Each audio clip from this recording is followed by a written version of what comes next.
You have the floor. Good afternoon, Mr. Chairman, members of the committee.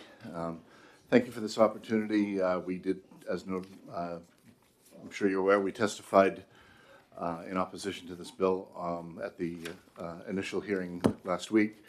And I noted at that time that the version of the bill that we had been given to write our fiscal note to was different than which was actually introduced.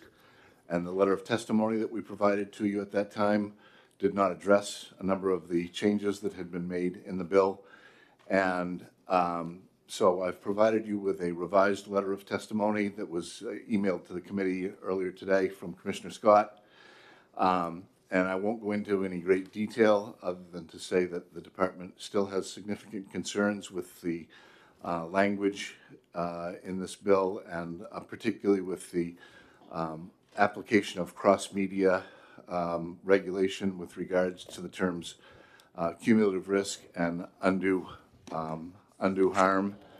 And the letter details those concerns. I won't bother you with the significant details, but many of our original concerns regarding the bill addressing air regulation under waste statutes, addressing water regulation under waste statutes, et cetera, still remain, but a number of the criteria that were to be used for evaluating cumulative impacts and undue risk of harm were somewhat revised in the version that was introduced. So our comments reflect that. I'd be happy to take any questions, but again, most of it is in our letter, and I won't bore you with going into detail unless somebody has a specific question. I really appreciate that. Other questions from the committee? Senator Waters. Thanks, Chairman, and thank you. I'm looking at bottom of page 2, top of page 3. Yes. On the issue between 149M here, and could you explain this a little bit more? Yes, the statute that was passed last year basically pulled these types of facilities out of regulation under solid waste. And I would note I also have Mike Websat from the Director of the Waste Division here with me also, in case he wanted to address any concerns. But basically, this bill requires rulemaking and so on, and it's actually in conflict with the bill that was passed last year, so that would need to be reconciled in some way.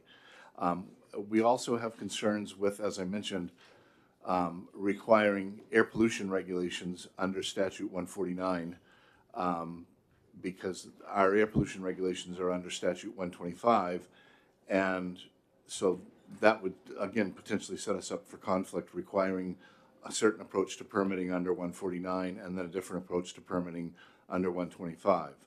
So we have concerns both ways with the cross-regulation issue, and we have concerns with a sort of potential, what appears to be a conflict with the legislation that was passed last year and is currently in statute. Follow up? Follow up, and for the benefit of Senator Altshuler, there's a new letter there responding to the newer version of the bill, and I'm looking at the bottom of page 2, top of page 3.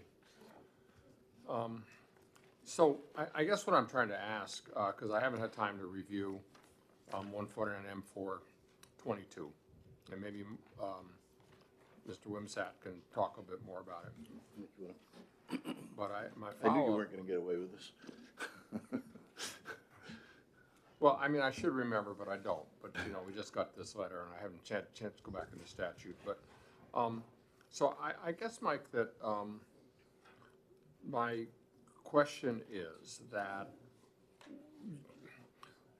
you know, however we consider plastics, wherever we consider them, and however we consider the source of air that's, you know, that's coming out of a smokestack or being, you know, related to a facility, that in either case, if there are chemicals involved in that plastic that might be harmful, or if there's air coming out that might be harmful, that whatever area of statute it's in, you have a responsibility to make sure that there aren't adverse health effects. Sure. Thank you, Senator. I think what this section of the letter is trying to articulate is that the bill last year basically largely exempted the process and of an advanced recycling facility and the materials the raw materials it would take in from 149M to a point where we just almost see this as a technical flaw to say you can't issue a permit under 149, you can't issue a permit unless certain things are met. There is no permit required. Even before last year's bill passed, there was no permit required for this type of facility. Under the rules and the law that existed prior to last year's session, a facility like this would be considered a permit-exempt processing and treatment facility, which meant that it had a few basic requirements it had to meet, but it was not required to obtain a permit under 149M. It doesn't mean it wouldn't need permits from the Water Division or the Air Division, but there was no solid waste facility permit required. All right. Last year's bill went a step further to say not only is there no permit required, but these facilities are basically exempt from regulation under 149M, except in the limited circumstance, which is something that the agency advocated for during the process, and the bill was amended to address that, in the limited circumstance where the materials being brought in prior to processing were being managed irresponsibly or improperly in a way that created a public health hazard. And we wanted to retain our authority under 149M to go in and have the right to enter and inspect, to determine whether there's a problem, and order a remedy. And that was granted to the agency. But shy of that, these facilities under last year's provisions are essentially exempt from regulation under 149M. Okay, but if I may follow one more time. All right, and I, you know, that the amendment was something I wanted in there, and we got it in there last year. But I guess what I'm trying to ask is that if the process of any facility, this one or another one, produces into its water chemicals that may be harmful from the plastics or into the air, substances that may be harmful, that your current regulatory authority lets you act in those cases. Absolutely. Okay, Yes, thank that's you. correct. Further questions? Thank you, Mr. Chair. Thank you very much for taking my question. So, the current authority is only to do things after the fact, like once something is possibly in the air or in the water, correct? I don't Because and maybe I'm reading that last paragraph of your letter incorrectly. Could you?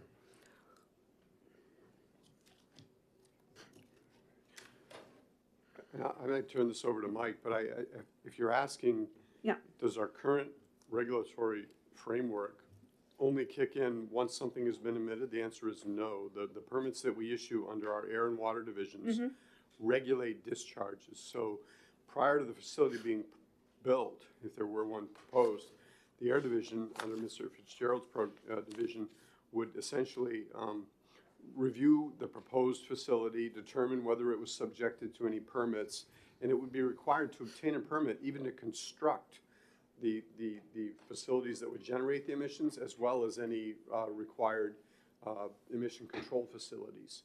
So it's definitely a prospective permitting process that anticipates what emissions could occur and attempts to regulate those so that they don't create a hazard. Thank you.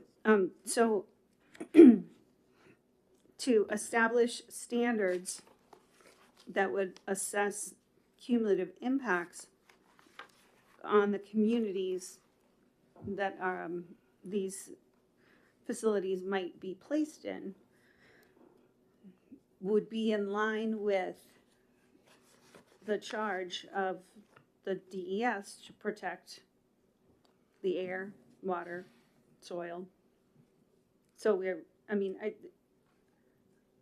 would it not be like the next step in, like we know more now than we did 10 years ago, and we'll know more in 10 years. And so I think what I'm going for, and I'm not trying to relitigate anything from last year at all, not even a little bit, is that if we know more, then we have to act upon what we know. And And if we don't, are we being negligent? So, I guess to technically answer your question, particularly I'm speaking for the Air Division, we do not have in any of our existing authorities, in the existing statutes and statutory authorities, anything that would allow us to address cumulative impacts. That's a relatively new concept, and certainly we know EPA and others are considering that, but we don't. Our normal process, we would look at conventional pollutants under RSA 125C and toxic air pollutants, a list of 700 toxic air pollutants under RSA 125I, and we have rules that stem from those two authorities as to how we would apply. And as Mike mentioned, what we would do is we would sit down and meet with a facility. They take a look at their proposed plans, diagrams, understand their process, and then we would tell them, these are our rules and the state statutes that apply to the potential discharges that you might have, and here's how they would need to be regulated. You would need to reduce toxics, you would need to have certain types of controls on and so on. And then they would make an application to us that would address all of those statutory requirements. We would review that application, and we would issue, as Mike mentioned, a construction permit, which allows a facility to construct. They can't even begin construction until we've issued that, and then that construction permit would evolve into a operating permit at the time when once they've constructed and actually we've confirmed that they've built the facility in accordance with what they told us. Yeah, well, I'm looking forward to our meeting on Friday because we'll have some time to flesh out some of those details. Exactly. So that we can figure out how we can best protect our air, and that we don't burden communities that are already suffered from pollution. Yes. We understand that concept, and Yes. it's just how it would be applied and so on is there's some difficulties in the wording here, and we would need to hash that out, certainly. Excellent. I'm looking forward to that. Thank you. Any further discussion? Seeing none, thank you very much for Thank you your very much. testimony. Appreciate it. Tom, Erwin?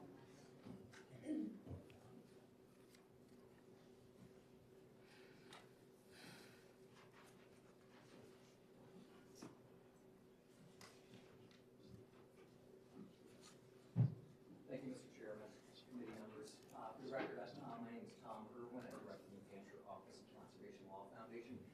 We did testify at the first hearing, so Yeah, that's, I wanted to ask you, I want to respect whatever parameters. yeah, we just wanted it just for new testimony, and that's what I wanted to leave it up to for today, because we still have 4 other bills that we got to go through. That wasn't clear to me how you were handling. Yeah, if you have written testimony, we'd definitely like to take it. We provided written testimony. I'll follow up in writing with a few targeted comments. Great, you look familiar, but I just wanted to, but I appreciate it. I didn't testify, but someone did testify on behalf of CLF. All right, thank you very much. Thank you. Rep. Bixby?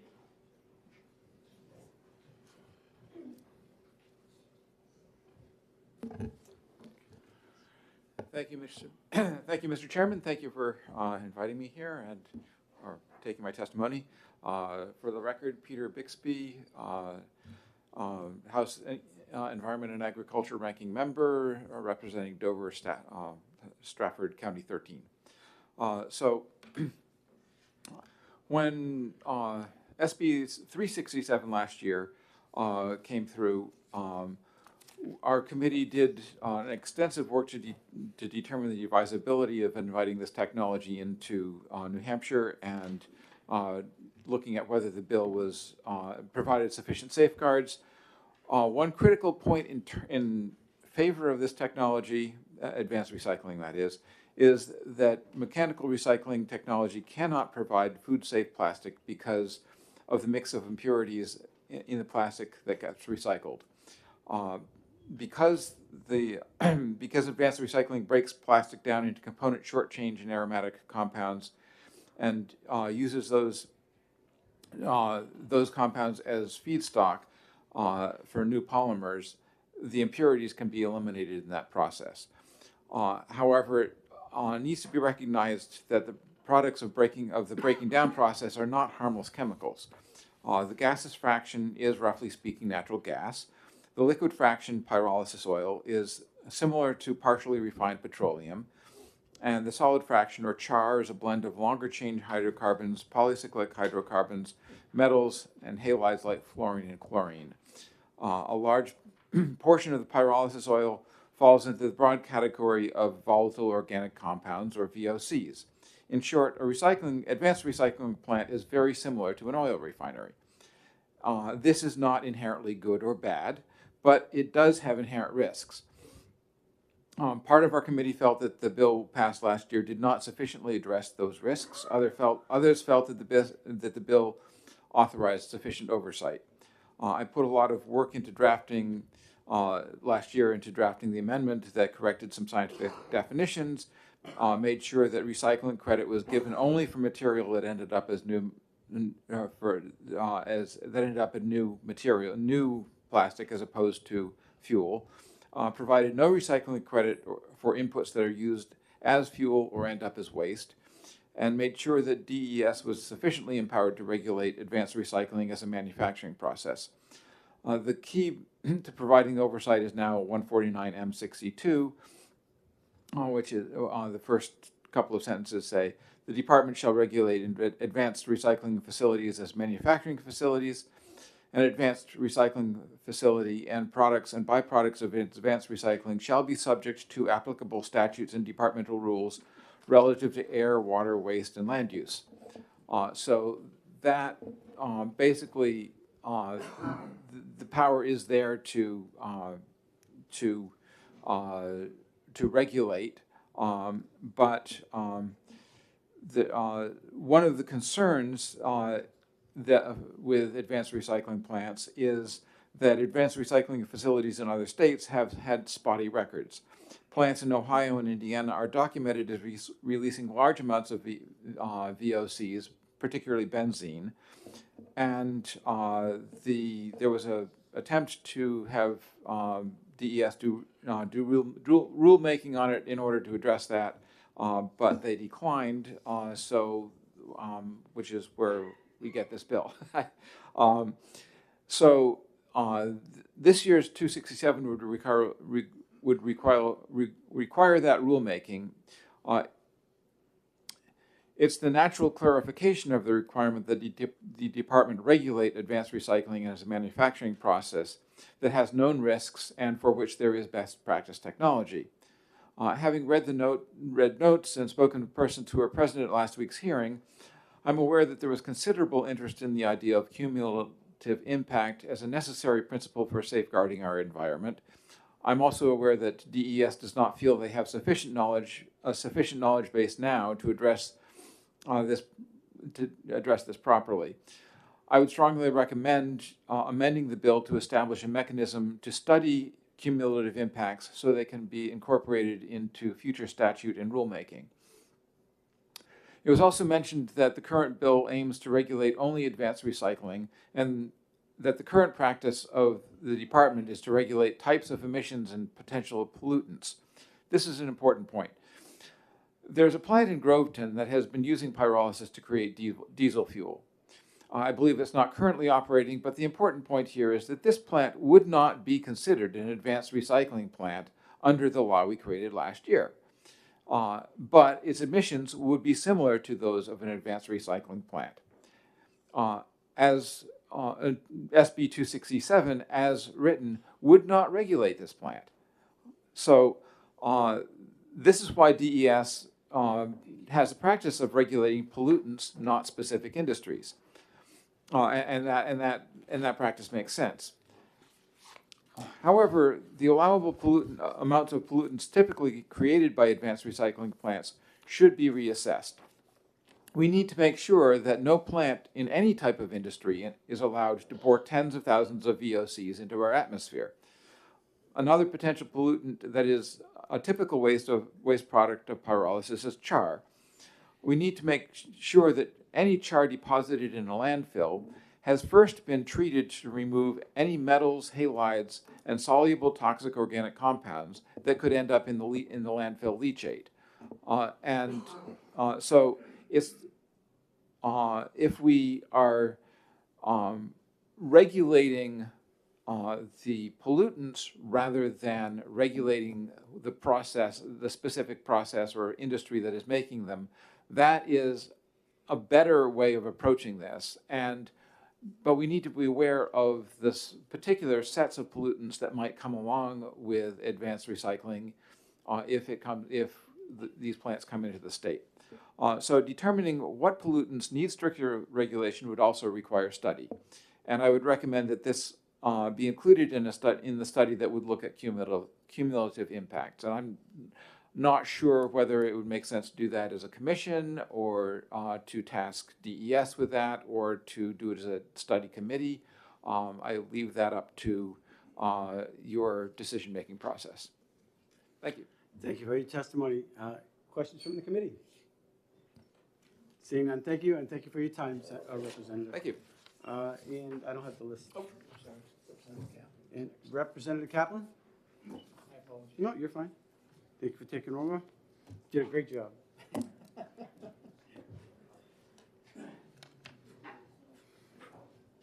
afternoon, Mr. Chair. Good afternoon, Senators.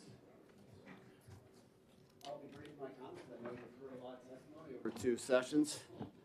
So I just want to reiterate what Representative Bixby said and say that, you know, after we concurred in the last session to enable advanced plastic recycling facilities under the less onerous legal standards that their industry was seeking, and given the lack of a track record of the commercial scale pyrolysis and chemical processing of plastic waste, and given, as other people have mentioned, the known hazards associated with the processes, and especially given New Hampshire's recent experience with similar chemical processing facilities, chemical processes, it makes sense now to come forward with focused guidelines and tailor a regulatory schedule for these facilities. I also believe very firmly that the sections on cumulative impact and undue risk are thoughtful and prudent standards, even if new for our department, to protect public health and the environment. And I understand the department has reservations about the placement of some of the language in the bill and some of the conflict with the current statutes as they now stand.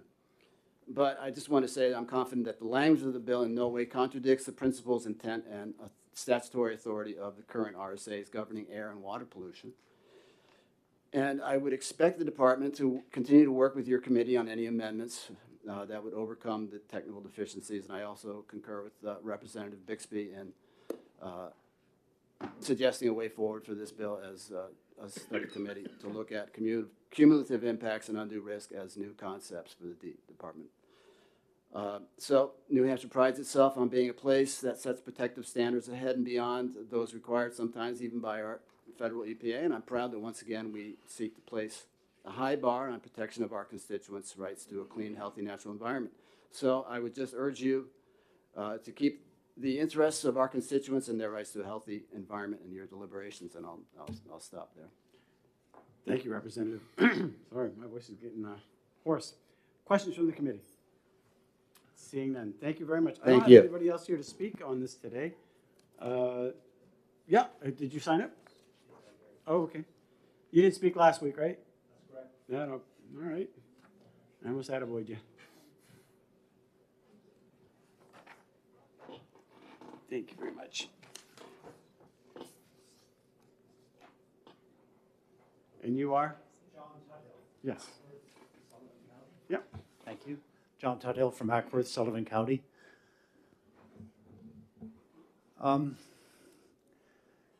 I was here last week on the 7th. On this particular bill? Yes, I was here.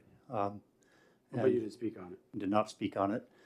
And having read the hearing report and reviewed a tape of that hearing, as well as the various hearings on SB 367 in 2022, my feeling now is that clearly the cart is before the horse. I really think New Hampshire needs to back up. I had testified last year on SB 367 that a small state like New Hampshire, with our regulatory framework, really was not in a position to be taking a lead on this emerging technology. I think DES has made it very clear, both last week and in today's testimony, that they are not prepared or in a position really to assure that this technology comes to New Hampshire in a way that is really fully protective of the citizens and of the environment of the state. What I would like to recommend is that we consider taking a pause here, perhaps rethink what happened last year. Frankly, I was in the legislature 20 years ago in the E&A committee, a little more than 20 years ago. At this point, were I in the position that the General Court is in today, I would recommend repealing the Chapter Law 224, which is the law that emerged from 367, step back and figure out a way with DES and with the General Court, some way to effectively regulate this industry. But looking across the country and around the world at what we have seen with some of these technologies, rather ill-defined. The track record is not encouraging. The risks at this point are unknown, and I don't think that we really have the ability at this time to regulate effectively. So giving sort of a blanket exemption, I guess, to certain feedstocks coming in for these processes, I think was premature, and we really needed to have the regulatory framework in place before we actually sort of put up the open for business sign and welcomed chemical recycling, or whatever you choose to call it, into the state. I'll leave it at that and would like to submit written testimony as well, but I really do urge you to consider taking a pause here, maybe backing up, and let's get this right. Thank you very much. Well, thank you for your testimony. Questions from the committee? Seeing none? Thank you. Susan Richmond.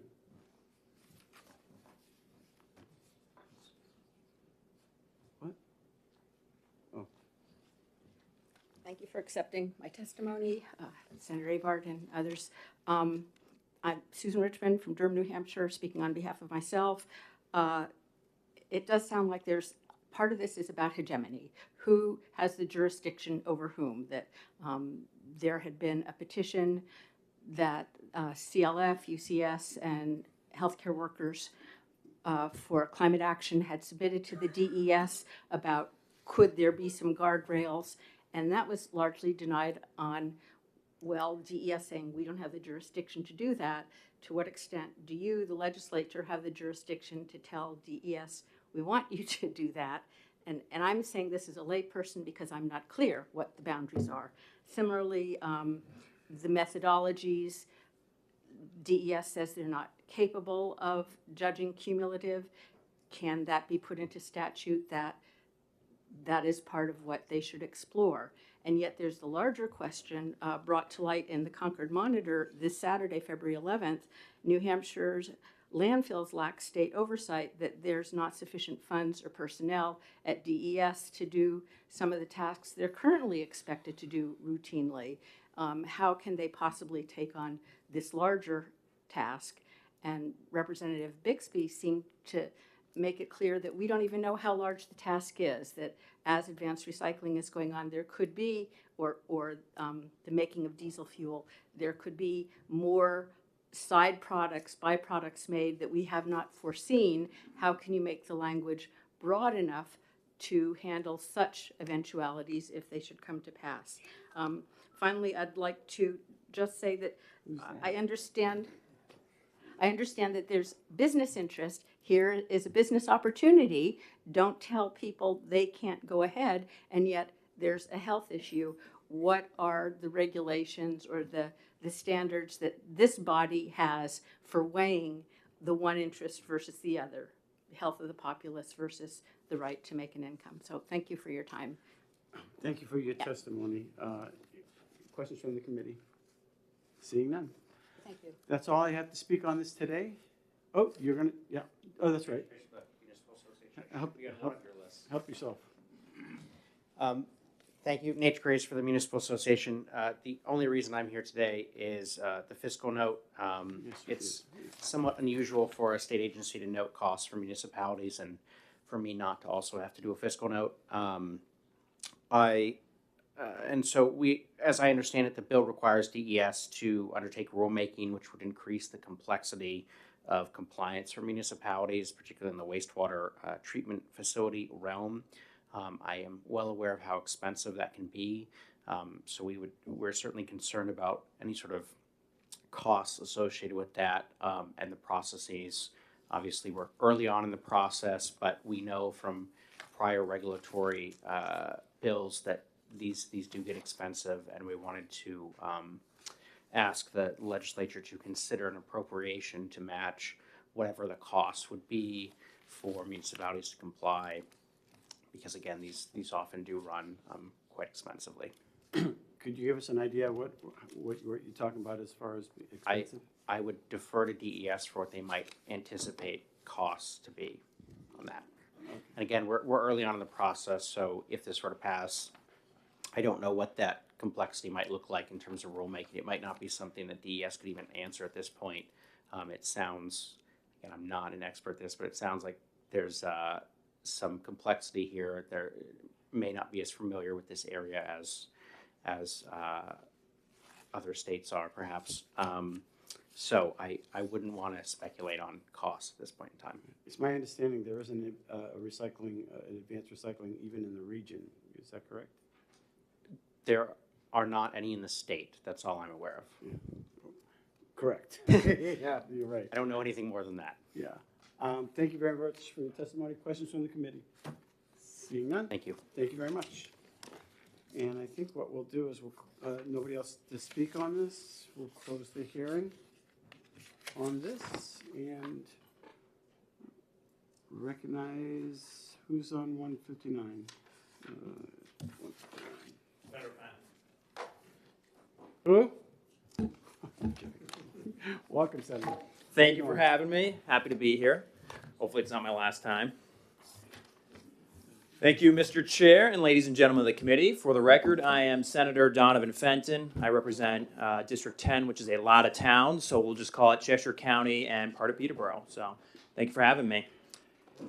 I am here to introduce SB 159. And SB 159's purpose is to prohibit the Department of Environmental Services from issuing any future unlimited service area landfill permits.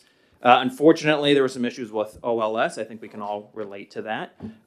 We got it wrong, and it's listed as unrestricted landfills in the bill, but it should be for unlimited service areas, which I'll have an amendment for if you're so inclined.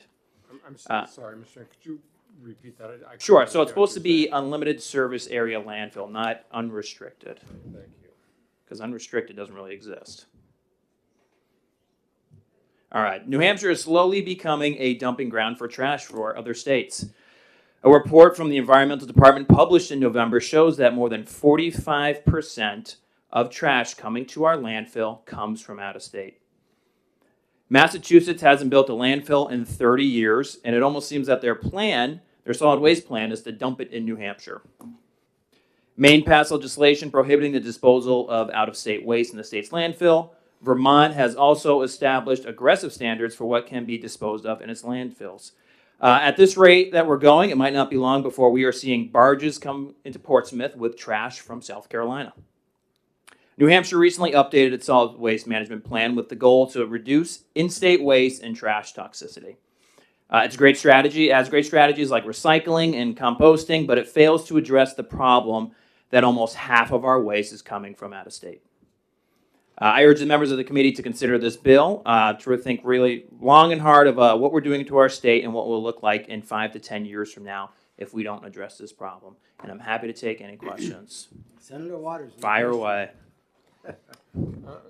Thank you, Senator. So just to be clear about this bill, it recognizes, existing statutory language recognizes that any permits for new or expansion have to be consistent with the requirements of 149M29. Correct. So the bill is essentially saying, well, when you're considering that, you would also, you know, as a subset or as an aspect of their decision-making, look at unlimited service area landfills, because if you didn't look at that, you wouldn't have any way of understanding exactly how much waste was going to be at a landfill to be considered under 149M29. Is that more or less the... Correct. If I'm following along, I think it's about data collection and where the trash is coming from. Yeah. Thank you. Mr. Questions? Senator Alcioli. Thank you, Mr. Chair. Thank you, Senator Fenton, for taking my question. Could you just tell me what the difference is between an unlimited service area landfill and just a landfill? I'd be happy to. So Yeah, an unlimited thanks. service area landfill essentially can accept trash from anywhere, to my knowledge. And a limited service area landfill can only accept trash from certain counties or municipalities. You're welcome.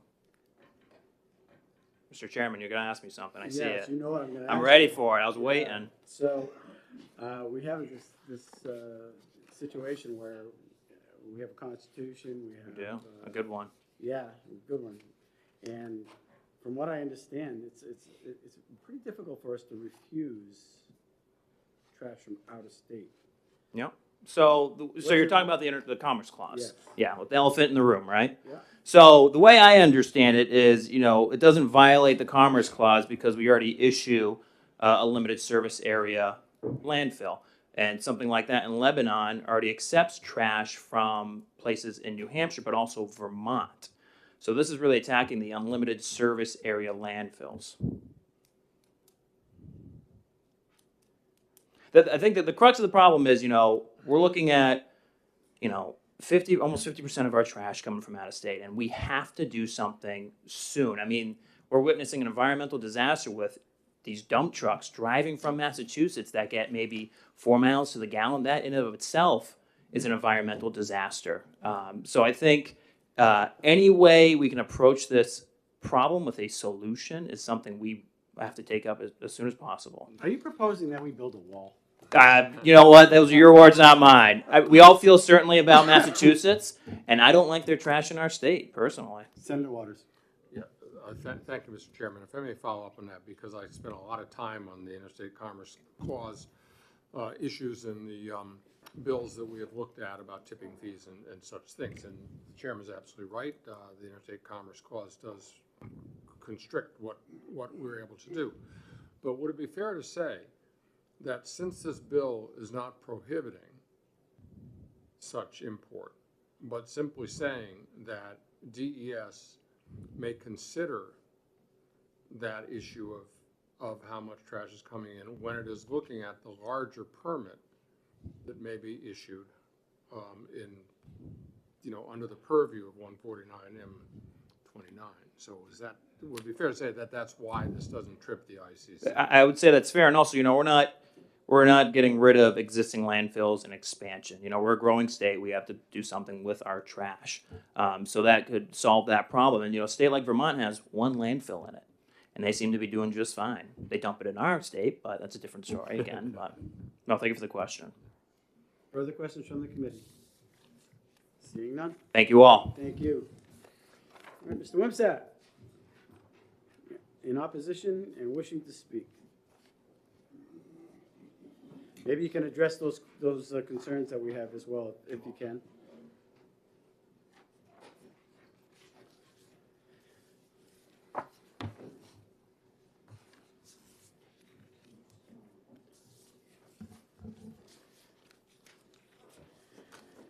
Thank you, Mr. Chairman and members of the committee. So for the record, my name is Mike Wimsatt. I serve as Director of the Waste Management Division for the New Hampshire Department of Environmental Services.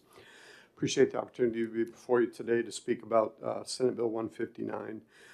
As was indicated, DES does oppose this bill. We have a number of concerns, and I just want to enumerate those at this point, and then talk a little bit about what we understand, as you heard from the sponsor, what the real intent of the bill is. But to look at the specific bill as introduced, first of all, I think it has an important technical flaw, and that is that it seeks to amend a section of the statute that has since been repealed. So that the section that is proposed to be amended by the bill has a repeal that is effective when the Commissioner of DES certifies to the Director of the Office of Legislative Services and the Secretary of State that DES has published an updated state solid waste plan consistent with RSA 149M29. We indeed have done that as of September 30th. That a letter certifying that that was completed was sent to those two individuals on January 17th. So as we understand the law, that repeal became effective when that letter was received by the Director of OLS and the Secretary of State. So that is a technical flaw. I'm sure that could be remedied, but I wanted to point that out. The second issue in the category of concerns, I guess, is that, and I think Senator Waters, in your line of questioning, you referred to this at some level. Existing law already directs DES to consider, as part of its determination of public benefit, whether a proposed facility will assist in achieving the goals of the state solid waste management plan. If this bill were to pass, it would provide new language, similar but different, to do essentially the same thing. And it's never good when a direction for the agency is described in two different ways in the same law. So we would be concerned about that. It just puts ambiguity into the issue that's not helpful for anyone. And then the third issue of concern is that the term unrestricted landfill is not defined. And I know Senator Fenton spoke to this in his introduction of the bill. But you know, the term is not defined in the statute or the bill. And I did have a very, I think, helpful for both of us conversation with the sponsor last evening, actually. It's certainly our understanding that the intent is really to ensure that no new facility is permitted that doesn't have a restricted service area. And we understand that to mean, and there's some definition of this in the administrative rules, but they really focus on municipally operated landfills or district operated landfills, not privately run landfills. But it's our understanding that the sponsor's intent is to ensure that no new facilities are permitted that would be able to accept waste from an unlimited service area. One question about that. So, Mike, just look at the language of the bill, though. If you would, on line 3. Mm-hmm. So whatever the sponsor's intent may be, that line says unless. Okay, so whatever kind of landfill it is, whether it's unrestricted or just what we already have, it doesn't say that that can't, or that we somehow are saying the unrestricted ones can't be approved. It says unless they meet the public good. So I'm sorry to interrupt you, but I just Sure. thought that was an erroneous statement. No, I completely agree with what you just said. What I was trying to do is shift gears to what, in my conversation with the sponsor, the expectation was that possibly an amendment would be proffered that would take off that last clause of the sentence, that would just say, and that's what I was trying to speak to. So you're absolutely correct, and I apologize for that. So in essence, if it were to be amended, if I understand, I never like to speak for a sponsor, but if I understand the intent to be not to issue any permits for landfills that don't have a restricted service area, we understand that to mean a landfill that only accepts waste from specific geographic areas. And it's really unclear to us how DES would either implement or enforce that. And as we've also indicated in our letter of testimony, we think it would need to be vetted against for consistency with the Commerce Clause of the U.S. Constitution. So I'll leave it at that, and I'm happy to answer any questions that the committee has. Follow up? Yeah, thank you. And thanks for this kind of colloquy on that, because I mean, frankly, Senator Fenton's a great guy, but I don't care what his intent is. We've got the language of the bill in front of us, okay? Understood. And his intent, if that's his intent, is not in the bill. Sure. So I just to speculate, though, let's forget the bill for a moment.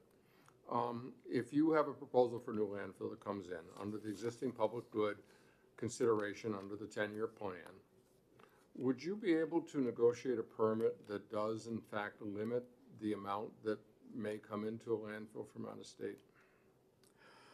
I'm not going to answer that. To be honest, politely decline to answer that. I just think that this is an issue that is under a constant state of appeal and litigation, and I don't think it's Yeah. helpful for me as a representative of the agency to try to opine on that.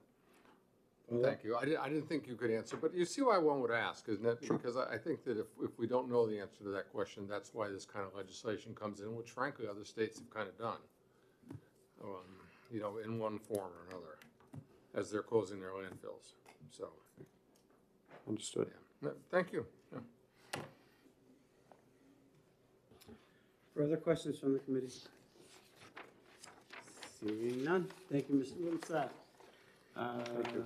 Susan, would you like to testify again?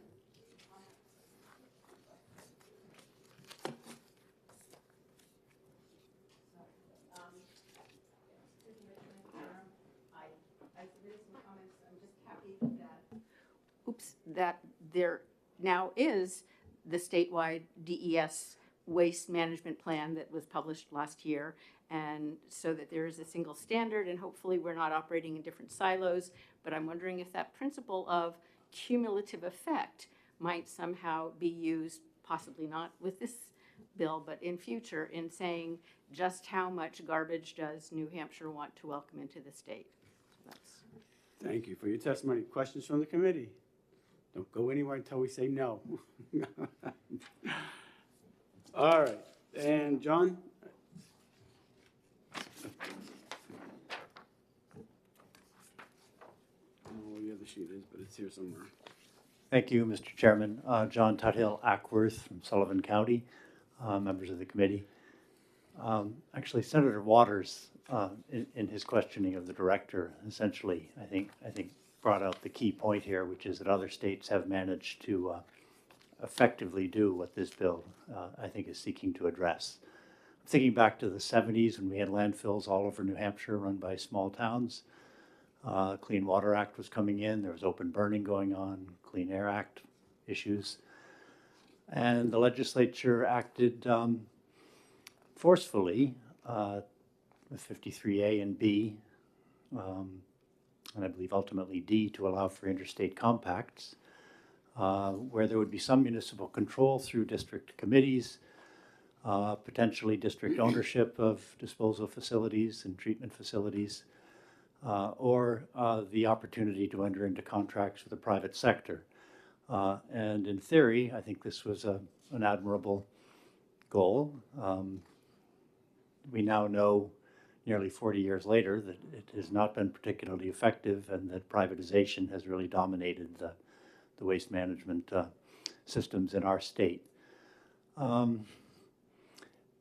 It's interesting about the Interstate Commerce Clause. That's goes back into the 18th century, obviously, and there's a lot of history, and there's also a lot of mythology. But the New Hampshire Attorney General did issue an interesting memo to the Solid Waste Working Group sometime last year. And it's nuanced, but I think, as Senator Waters has pointed out, that there are ways to work with the Interstate Commerce Clause and to regulate the flow of waste across state borders. Sort of like advanced recycling, you don't have to simply just throw the doors wide open to anything and everything. There is an interest on the part of the state in terms of protection of public health and the environment to regulate, and that can be done.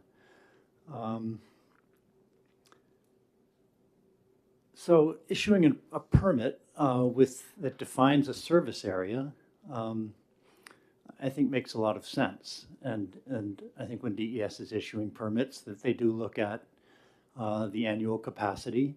They're judging what the need is of the state. I thought it was very interesting that we're beginning to hear the term negotiating permits, and there's obviously nothing in statute that authorizes DES to be negotiating permits. And I think that may explain some of the reluctance to start into that discussion. The term negotiate came up during a solid waste working group from a question from the chair during the course of meetings last year. And it is sort of the elephant in the room.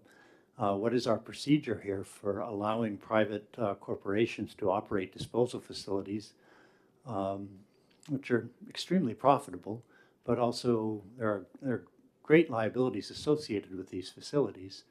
And I'm afraid that our regulation as someone testifying just before for me pointed out in a Concord Monitor story, our regulations are not as robust as they might be, and our agency does not have the wherewithal really to fully implement those regulations. There are a lot of very good people working at the agency. They do the best they can, but the legislature also has a role here, as does the executive branch, in making sure that we have the most robust regulatory framework we can possibly have, and to keep public health and environmental protection at the forefront. So I would just say it would be worth, I think, exploring the intent of this bill. I think there are ways of doing this. It will require some creativity. I think you're going to have to look at what other states around us have done, which have left us, I think, quite vulnerable as the state perhaps with the weakest regulation in the region. We are seeing more and more waste traveling out of the Northeast, heading out to the Midwest and to the South, where there are enormous landfills.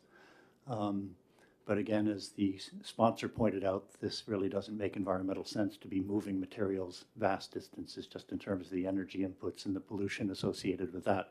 We really need to get a handle on these streams, which are full of resources, and we need to get reorganized with more of an emphasis on waste reduction, waste elimination, avoiding waste before it happens, before we get to the disposal end. And to date,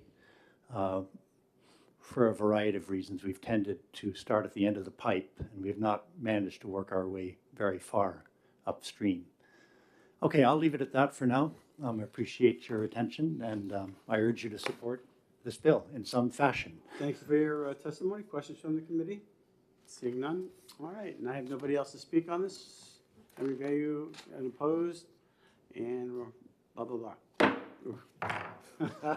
Senator, do you have a bill? I do. All right.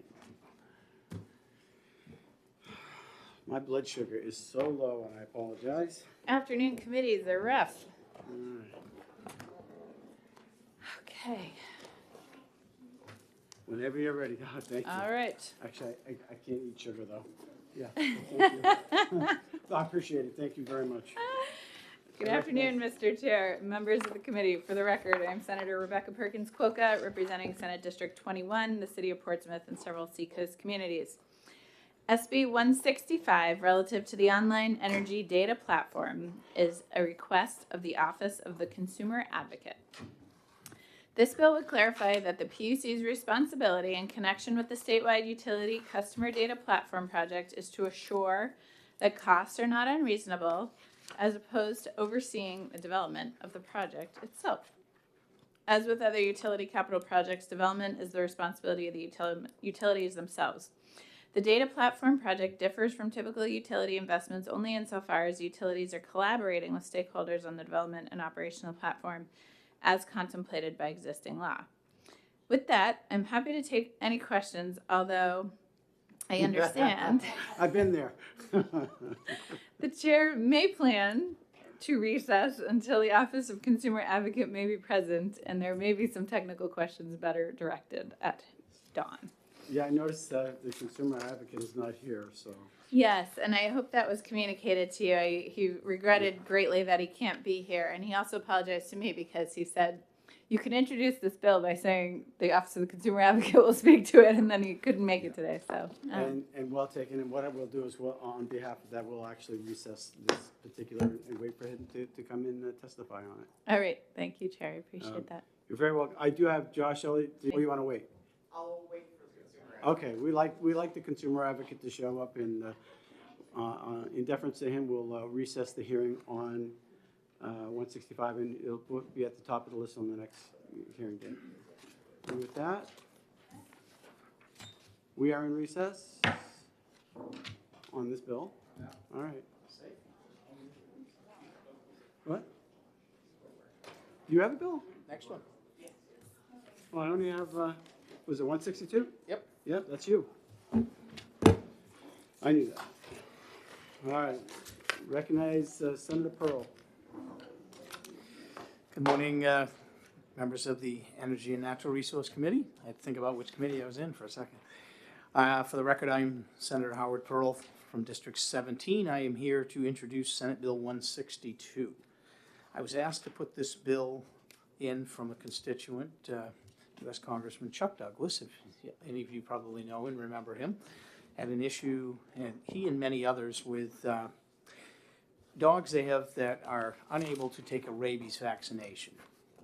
So essentially what this bill would do would, currently there is an exemption that's allowed, and it's a bit onerous to have it redone every year.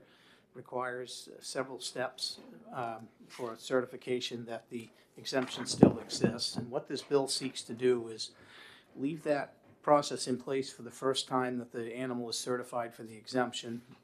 And then after that, allow the practicing veterinary that's seeing the dog on a regular basis to renew that exemption, rather than putting them through the hurdles of having the 3-signature sign off every single year. So it just requires, if you look on the bill on lines 6 through 9, it says it's making the change that the exemption shall be valid for 1 year. After the initial 1 year has expired, and if the animal still qualifies for the exemption shall be recertified by a veterinarian licensed under RSA 332B on an annual basis. I have worked with the Commissioner Jasper and Dr. Crawford from the Agricultural Department to come up with language that was acceptable to them, still preserving the public good, of having rabies vaccinations. And I can't speak for them. I know they're not here to testify today. I know Commissioner Jasper's in D.C., and I'm not sure what Dr. Crawford's schedule is, but I do know they're not here, but I do know that they have reviewed this language and have approved it, and that's why I'm bringing it forward. You did receive testimony from Chuck Douglas that he wanted to be here today also, but he also had a conflict. So you have written testimony that was emailed to you either last night or this morning from him, explaining his support for the bill. And with that, I think I will leave it and ask for questions, because I think it's a pretty straightforward bill, and I certainly look forward to having your support on it. All right, thank you, Senator. Are there questions from the committee?